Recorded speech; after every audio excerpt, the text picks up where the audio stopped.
Function family, welcome to my dream world. इसे मैं short में एक्सप्लेन करूँगी। झान जो एक प्रसिद्ध फैशन डिज़ाइनर कंपनियों में से एक में डिज़ाइनर के रूप में काम कर रहा था, लेकिन इतने सालों से लगभग 3 सालों से झान उस कंपनी में हार्ड वर्क कर रहा था, लेकिन उसका प्रमोशन अभी तक नहीं हुआ था। इतने सालों की वजह से झान को अब चिड़चिड़ापन महसूस हो रहा था। वो झांझिन के बारे में सोचता है, जो कंपनी में सबसे ज़्यादा रेटिंग वाला फैशन आइकन है। झांझिन कड़ी मेहनत के दम पर नहीं, बल्कि उसकी सुंदरता की वजह से कंपनी में प्रथम नंबर पर आता है। प्रमोशन के अलावा झान को अपनी माँ की देखभाल के लिए हार्डवर्क करना ज़रूरी है, क्योंकि झान की माँ एक नाइलाज बीमारी से पीड़ित है, जिसका इलाज नहीं हो सकता। Oh god, I am so late. झान अपने आप को पानी के नीचे शांत कर रहा था। उसे अच्छा लग रहा था। झान पिछले 1 घंटे से नहा ही रहा था, इसलिए झान की माँ उसे आवाज़ देती है और डोर नॉक करती है। झान, हनी, क्या तुम ठीक हो डियर? तुम पिछले 1 घंटे से नहा रहे हो। उप्स, झान उसके मन में चिल्लाया। अपने आप को संभालो झान। मॉम, मैं सेविंग कर रहा हूँ। क्या टाइम हुआ है? सुबह के 8 बज चुके हैं। शिट, उसने गाली दी और अपनी गीले नेकेड बॉडी पर एक टॉवेल लगाकर बेडरूम में आता है। उसे लगा कि मॉम होगी, इसलिए उसने ज़्यादा परवाह नहीं की। झान चौंक कर घूम गया। सोंगजियान वहाँ खड़ा होकर उसकी तरफ देखकर मुस्कुरा रहा था। उसके पास समान रूप से आकर्षक विशेषताएं हैं। झान जियांग का बचपन का दोस्त है, इसलिए झान के माँ से जियांग का अच्छा रिश्ता है। जियांग, तुम आज यहाँ क्या कर रहे हो? झान अपने दोस्त को यहाँ होने के कारण को जानना चाहता था। जियांग मुस्कुराया और बिस्तर पर बैठने के लिए चला गया। आप 13 साल के युवा की तरह दिखते हैं झान। वैसे आपका डिजिटल यानी कि ऑनलाइन बॉयफ्रेंड कैसा है? झान रुका और अपनी बाहें ऊपर की ओर करते हुए जियांग को एक गुस्सेल लुक देता है। जियांग हमेशा झान को चिढ़ाना पसंद करता है। वह बिल्कुल ठीक है, धन्यवाद मिस्टर सोंग। जियांग आगे कहता है, क्या होगा अगर वो इंसान पागल होगा तो?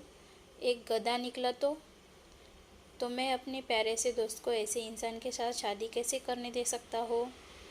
झान, वो अदृश्य इंसान है। शादी के नाम से झान शर्मा जाता है। झान कहता है, बोबो अदृश्य नहीं है, वह वास्तविक है, ठीक है? झान को समय नहीं था, इसलिए झान वहाँ से आगे की अलमारी की ओर जाता है और अपने कपड़े पहनने लगता है। बोबो, जियांग चकित होकर कहता है, यही नाम मैं उसे कहता हूँ, क्योंकि हमने हमारी असली पहचान छिपाई है। तो मुझे अनुमान लगाने दो कि उसने भी तुम्हें एक नाम दिया है ना? और वो क्या जोबो है तो नहीं, जैसे तुम युगल नाम देते हो? जियांग ने उसे ऐसे परेशान करने के लिए कहा था। झान अपने आंखें सिकोड़े हुए जियांग को देखता है।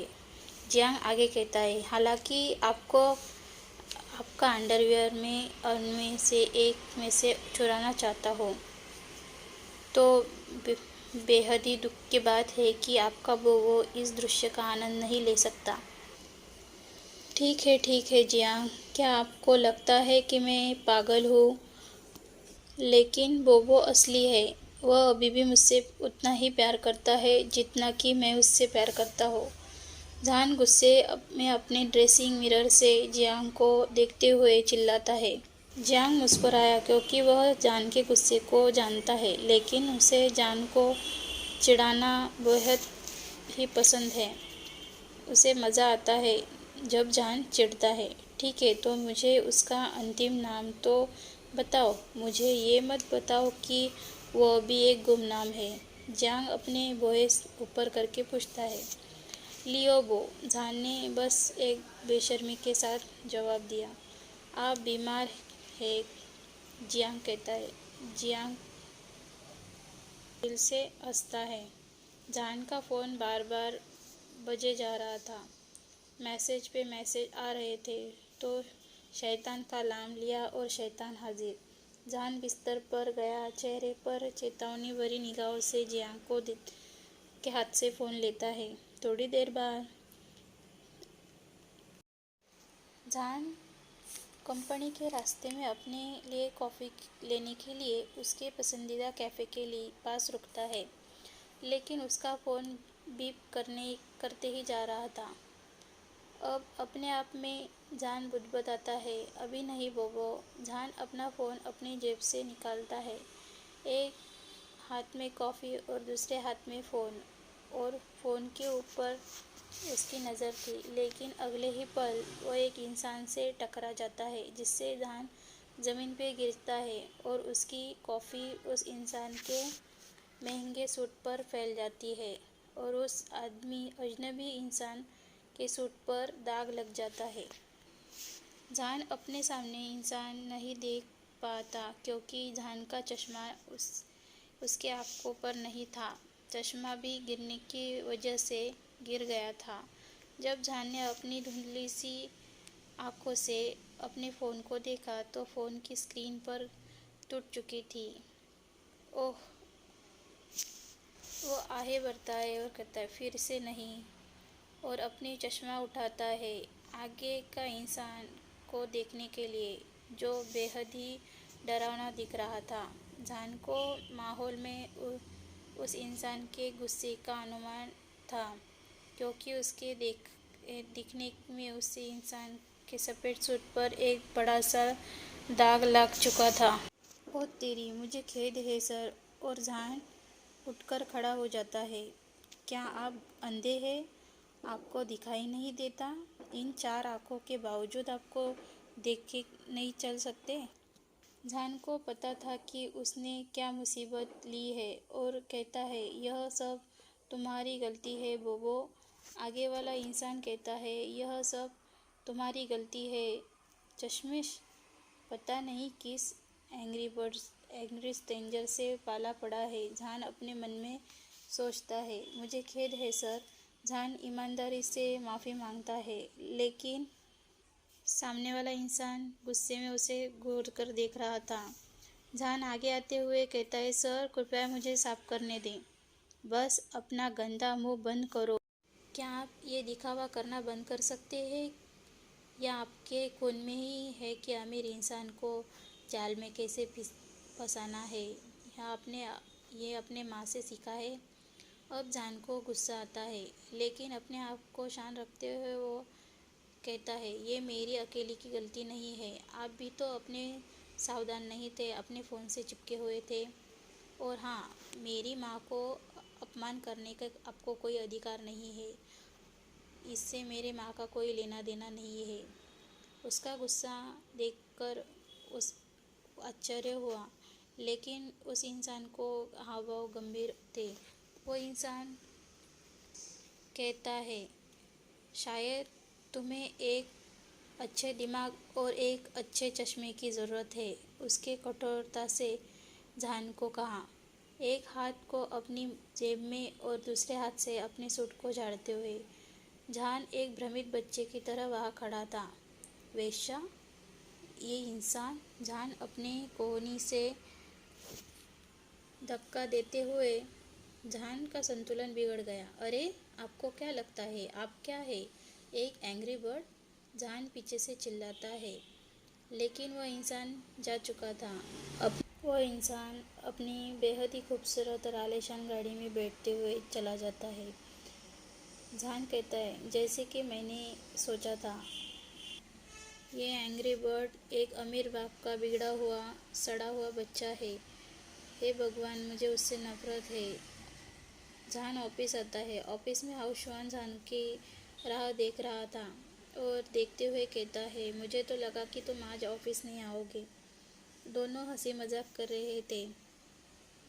इन वर्षों में हाउसवान ही था जो जान का ऑफिस में सपोर्टिंग था। इन 3 वर्षों में हाउसवान ने जान को बेहद मदद की थी ऑफिस में, और हाउसवान ही था जिसने जान की सबसे ज़्यादा देखभाल की थी। हाउसवान का जान के ऊपर क्रश था। हाउसवान बेहद ही हैंडसम और आकर्षक इंसान है। ऑफिस में सब कहते हैं कि जहाँ उसकी मुस्कान सबसे खूबसूरत है। उसकी आंखों में एक चमक है। जहान पिछले 3 सालों से हाउशुआन का अच्छा दोस्त रहा है। हाउशुआन और जहान एक ही उम्र के हैं। हाउशुआन 2-3 महीने ही जहान से बड़ा है। अगर हाउशुआन नहीं होता तो अब तक जहान इस ऑफिस में नहीं टिक पाता। हाउशुआन कहता है, आज नए सीईओ आने वाले हैं और मुझे उम्मीद है कि वो शायद तुम्हें प्रमोशन दे दे।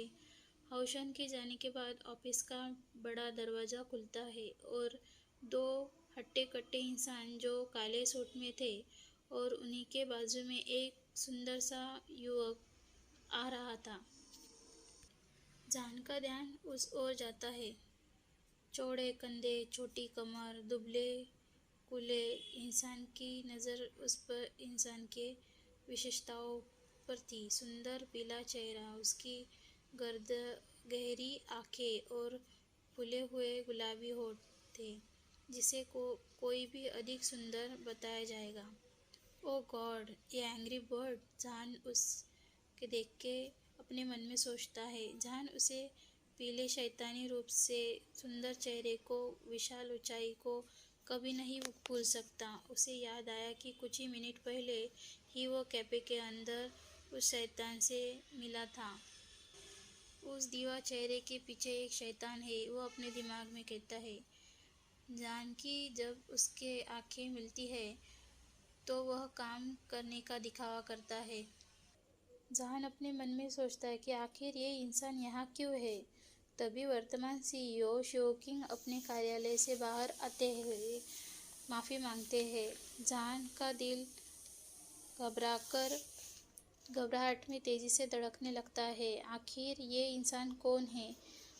जहान अभी भी वही था जब हाउशुआन जहान के कंधे पर टैप किया और चौंकते हुए घूमा।